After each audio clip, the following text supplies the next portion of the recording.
So hey guys, welcome back to Code Space. Myself Shigayu and we are going to solve yet another POTD, right? आज के POTD का नाम है H index. Problem काफ़ी simple है और काफ़ी पॉपुलर है, लाइक एक स्टैंडर्ड प्रॉब्लम है.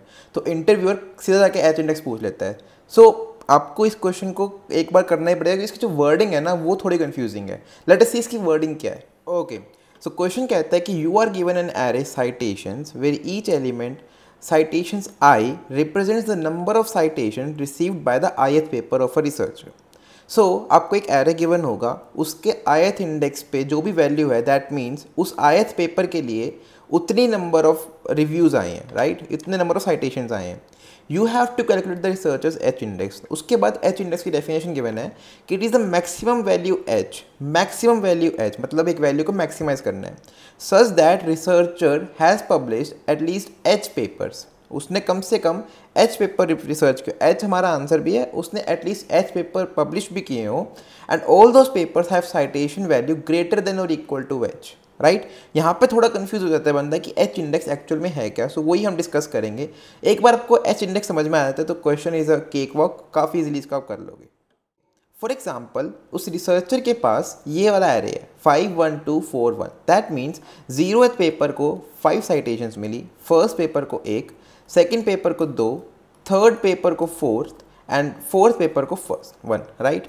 नाउ इसका एच इंडेक्स कैसे निकालोगे? इसके एच इंडेक्स की वैल्यू हो क्या सकती है? सो वी कैन से इसकी वैल्यूज़ क्या हो सकती है? 1 हो सकती है, 2 हो सकती है, 4 हो सकती है, 5 हो सकती है. एक चीज़ तो हम क्वेश्चन पढ़ के समझ में आ ही रही है कि आंसर हमारा इसी एरे में होगा, राइट? इसी एरे के अंदर से कोई ना कोई एक वैल्यू आएगी. हम सारी यूनिक वैल्यू देखते हैं 1 2 4 5, ठीक है. हमने देखा कि जो नंबर ऑफ़ पेपर्स हैं, नंबर ऑफ़ पेपर जिनके लिए साइटेशंस जो है वो ग्रेटर देन और इक्वल टू 1 है.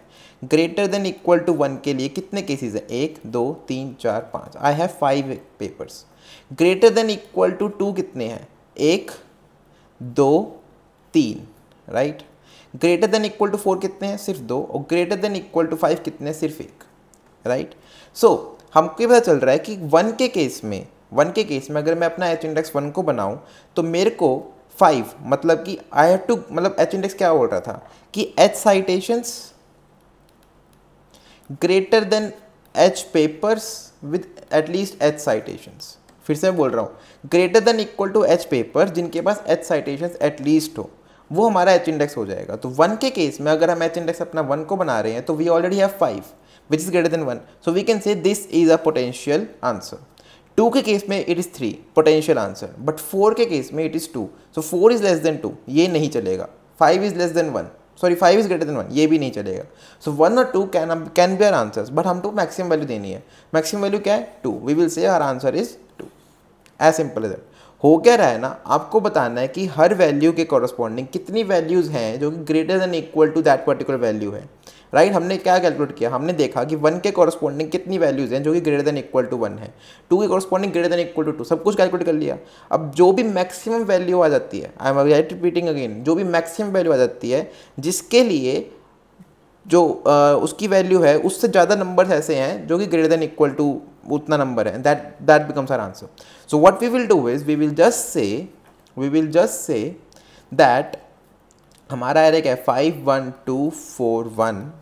अगर मैं इसको सॉर्ट कर लूँ, राइट? ब्रूट फोर्स हमने डिस्कस कर ही लिया ना. आप क्या करोगे? मैप बना लोगे, हर वैल्यू के लिए रख लोगे and then you can easily compare, right? ये तो हमारा मैप से हो गया, ब्रूट फोर्स क्वेश्चन है, ब्रूट फोर्स सॉल्यूशन है. But what if we are trying to optimize it and get a better answer? So we will do, we will sort it. Sort करने के बाद it will look something like 1 1 2 4 5. अब जो मैं map के अंदर store कर रहा था ना ओ ऑफ एन स्पेस लगा के कि कौन सा कितनी, मतलब उससे बड़े कितनी वैल्यूज़ हैं, वो ऑलरेडी पता चल गया. कैसे?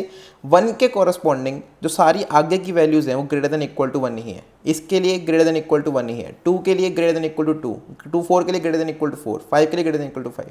सो अब मैं इंडेक्स से पता लगा पा रहा हूँ कि कितनी वैल्यूज़ हैं जो कि ग्रेटर देन इक्वल टू वाली प्रॉपर्टी इसके लिए होल्ड करती है. So what will I do? I will say my answer, I will initialise it with 0. Now because मेरे को मैक्सिमाइज करना है, so I will start the traversal from here. Why from here? Because I know कि मेरी maximum value तो right hand पे है. अब मेरी मैक्सिमम वैल्यू राइट हैंड पे है तो मेरे को मैक्सिमम आंसर भी यहीं से मिलेगा. मैं पीछे तब जाऊंगा जब मेरे को आंसर नहीं मिल रहा है and I will surely get my answer that way. What will I do? I will से 5. मेरे को 5 दिखा, मैंने बोला कि 5 के लिए कितने एलिमेंट्स ऐसे हैं जो आगे भी हैं या फिर ग्रेटर देन इक्वल टू 5 कैसे पता चलेगा? आई विल से कितना इंडेक्स है 0 1 2 3 4 राइट। मेरी टोटल लेंथ कितनी है n, मेरी टोटल लेंथ कितनी है n इक्वल टू 5। 5 से बड़े और इक्वल कितने हैं 5 - 4 1, मेरे को मिल गया 1। सो 5 के लिए मेरे पास 5 के लिए मेरे पास सिर्फ एक पेपर ऐसे एग्जिस्ट करता है, तो 5 का मेरा आंसर नहीं हो सकता। I will move forward but let me answer mention it once again. 5 मेरा आंसर नहीं हो सकता, क्या 1 मेरा आंसर हो सकता है? What I am trying to say is कि 5 मेरा आंसर नहीं है, मेरा 1 आंसर हो सकता है क्या? क्यों, कैसे हो सकता है मेरा 1 आंसर? एच साइटेशंस मतलब कि 5 साइटेशन है, मतलब 1 साइटेशन तो है ही।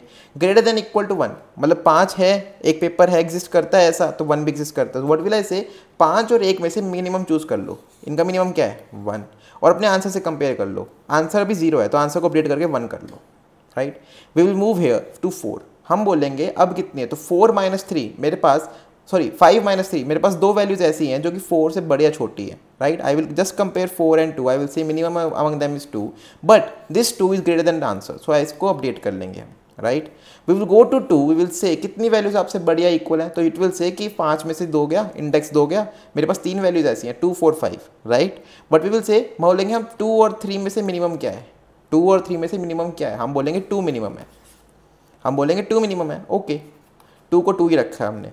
1 के केस में 1,4 एलिमेंट्स, राइट। अभी मिनिमम क्या है 1, हम अपने आंसर को अपडेट नहीं करेंगे क्योंकि 1 2 से छोटा है, हमको आंसर को मैक्सिमाइज करना है। Same is the case for this one. What have we done is, हमने 5 के पास गए, हमने बोला कितने पेपर्स हैं आपसे बड़े, उसने बोला मैं सिर्फ एक पेपर हूँ, ठीक है। एक साइटेशन है जो एक पेपर है जो 5 बार आ रहा है, so I have what I am trying to say is एक पेपर है जो 5 बार आ रहा है, can I just reduce it to एक पेपर है जो एक बार आ रहा है। अगर एक पेपर 5 बार आ रहा है तो एक बार तो पक्का आ रहा है ना। मैंने उस फैक्ट को यूज़ करके यहाँ पे मिनिमाइज वाली चीज़ लिख ली है, right. So what is our algorithm, we are just saying sort, right. उसके बाद n-1 से लेके 0 तक जाओ, राइट। कितने नंबर ऑफ पेपर्स है, तो number equal to n-i, number equal to n-i। Now answer equals to maximum of current answer, किससे कंपेयर करोगे, minimum of number comma array of i, right. इस लूप को खत्म करो and then you can simply say return answer. Time कितना लगा, so you just use a sort time of n log n, उसके बाद तो हमारा आंसर n में ही हो गया, right. So our time complexity is O of n log n, और हमने स्पेस कुछ भी यूज़ नहीं किया, तो space is O of 1। But अगर हम मैप वाली अप्रोच यूज़ करते हैं यहाँ पे, तो it will be O of n log n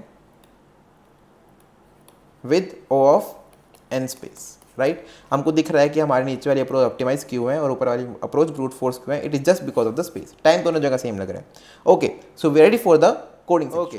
so here is the coding section guys, but before moving on it's my sincere request कि अगर आपको क्वेश्चन समझ में आ रहा हो, आपको एल्गोरिथम समझ में आ रहा हो and you find my teaching style थोड़ा सा भी elegant, then please subscribe the channel, please tune in with the channel and also please follow the DSA bootcamp that is going live again and again on each and every day. I am trying to post continuously over that also. So coding करते हैं इसकी, हम क्या बोलेंगे, let me change the array name to ARR for better writing speed. I will say sort array dot begin comma array dot end. मैंने sort कर लिया and I will just से कि हमारा आंसर 0 से इनिशियलाइज करो, intent equal to array dot size।